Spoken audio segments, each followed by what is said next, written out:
Ah yes, the Star Wars saga, one of the most successful and well-known franchises ever created. 3 of the best movies ever made, followed by 3 of the worst, all of which contribute to a massive mythos. So join us as we discuss the news that the Sith have the ability to steal the powers of Jedi, and some new information about the second best Skywalker. We all know Darth Vader is better. First off, what in the world do they mean by taking away the Force? According to the canon of Star Wars, the Sith were in possession of a weapon that could siphon the Force away from a Jedi. We hear you asking where this has been all this time, and we agree with you, but that's another video for another day. There are 3 distinct categories of Jedi and Sith artifacts: those that can preserve the memories and even personalities of past Force users, those that can increase a person's use of the Force, and those that can either hinder or confuse a person's connection to the Force. Thankfully, this final type is the least common of all the artifacts. They are often referred to as Force dampeners. In the novel Path of Deceit by Justina Ireland, which canonically takes place many millennia before the events of Star Wars Episode 1, The Phantom Menace, it is revealed that the Sith gained access to an ancient artifact that had the ability to completely cut off a Jedi's connection to the Force. It is only appropriate that this particular item takes the appearance of a dagger. It is presumed that when it is used to stab a Jedi, it drains them of the Force. This is, of course, a frightening and dreadful thing. It is said that the Jedi discovered the Sith dagger while they were studying the planet Moraband, which is the homeworld of the Sith. They brought it to one of their more recent temples at the Outer Rim, but a group called the Path of the Open Hand stole it from there. Why would they do that? Well, this group is opposed to the use of the Force as a whole, so it checks out.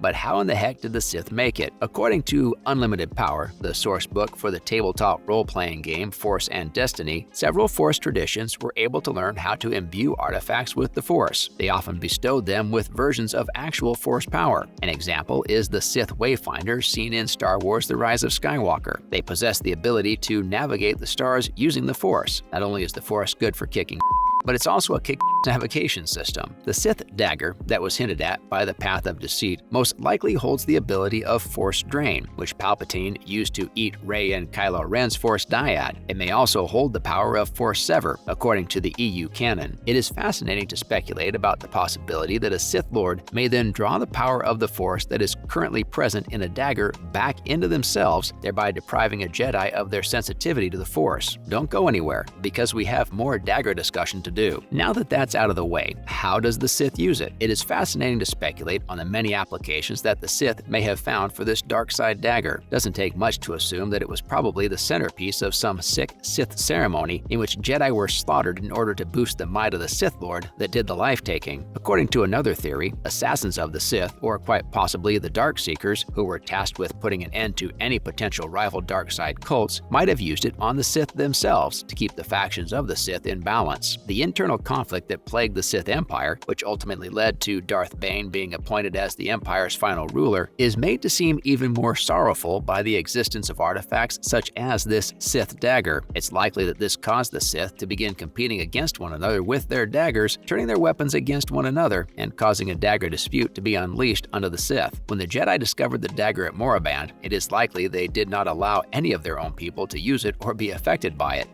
being that they're the good guys and all. Instead, they developed ways for researching Force artifacts. Of these methods, one could be psychometry. Psychometry is a rare Force skill that some Jedi can use to look into the past of an object when they touch it. It allows the user to see where the object has been and in whose possession it's been. It would appear that none of the Jedi in Justina Ireland's Path of Deceit were aware that the Sith dagger had been stolen, which suggests that the Star Wars plot of the novel had only recently gotten started. The existence of the dagger poses a big problem for our protagonists. The Sith are a formidable bunch unto themselves. Give them a weapon with the ability to steal the powers of our heroes, and we are looking at the potential end of the Jedi. But not really though. Come on, it's Disney. They love making too much money to do that. Moving on, they also finally explained a major Luke Skywalker mystery in New Preview. In the film Return of the Jedi, there was a big mystery that surrounded Luke Skywalker. A new trailer for Marvel's Star Wars explains this mystery. The ongoing Star Wars comic book series, published by Marvel, has been shedding light on the conflict between the Rebel Alliance and the Empire that took place in the time leading up to the Battle of Endor. The Battle of Endor takes place after the events of The Empire Strikes Back. As a consequence of this, it has also been used to describe Luke's path to becoming a Jedi Knight, in addition to the new skill he displayed at Jabba's castle at the beginning of Return of the Jedi. In the canonical Star Wars series published by Marvel, Luke Skywalker has become more determined than ever to become a Jedi Knight, despite the fact that he has discovered that Darth Vader is his father. As a direct consequence of this, the apprentice Jedi have been scouring the galaxy in search of the books and teachings that belong to the now-defunct Jedi Order. Thankfully, Luke has located some. Among his findings, there is an old audio of Jedi Master Yoda speaking on the matter. Luke's power has been steadily growing as he emerges as a major symbol of hope for the rebellion, which has only just recently started to reform after the brutal Battle of Hoth, which caused the fleet to disperse across the galaxy in order to avoid the Empire's attack. Luke is seen in the most recent Star Wars No. 28 preview, which was written by Charles Soule and illustrated by André Genoulet, making preparations to infiltrate Coruscant, which is the residence of the Emperor and the center of the Empire. Skywalker overhears a distress call from a family of Imperial defectors who are fleeing the construction of the second Death Star, which the rebellion is ignorant of at the time. The family is asking for shelter in exchange for vital information. Skywalker makes the decision to put his faith in the Force despite the severe danger he is in. The leaders of the Rebel Alliance are understandably concerned, but Luke tells them there is nothing to worry about and proceeds to validate that claim by showing his most recent Jedi skill and assuring them that everything will be all right. This new preview indicates that Luke learned the Jedi mind trick that he employs in Return of the Jedi on Bib Fortuna in the course of his self-taught studies, thanks to the artifacts that he was able to collect. This finally addresses the question of how and when he learned the trick, which we have been asking for years. But where did that costume come from? After hearing praise from one of the Rebel Pathfinders praising his disguise, it is likely that Luke will begin wearing all black, similar to how he does in Return of the Jedi. In the grand scheme of things, the fact that both Darth Vader and the Emperor are absent from the planet means that Luke's trip to Coruscant is happening at the perfect time. Because Luke is continuing to strengthen his Jedi powers, it is likely they would recognize him the moment he stepped foot on the sprawling Ecumenopolis. In case you don't know, that's a fancy word for the concept of a city that spans over the entirety of a planet. In any event, it will be fascinating to observe how Luke Skywalker will be required to make use of the newly learned skills in order to complete this new covert operation. The date of release for Star Wars issue number 28 is the 12th of October, and frankly speaking, we cannot wait for it. Did you enjoy this video? What other Star Wars topics should we cover next? Be sure to leave your thoughts in the comments below, and don't forget to like and share to support the channel, and subscribe to stay in the loop for future uploads about videos just like this one.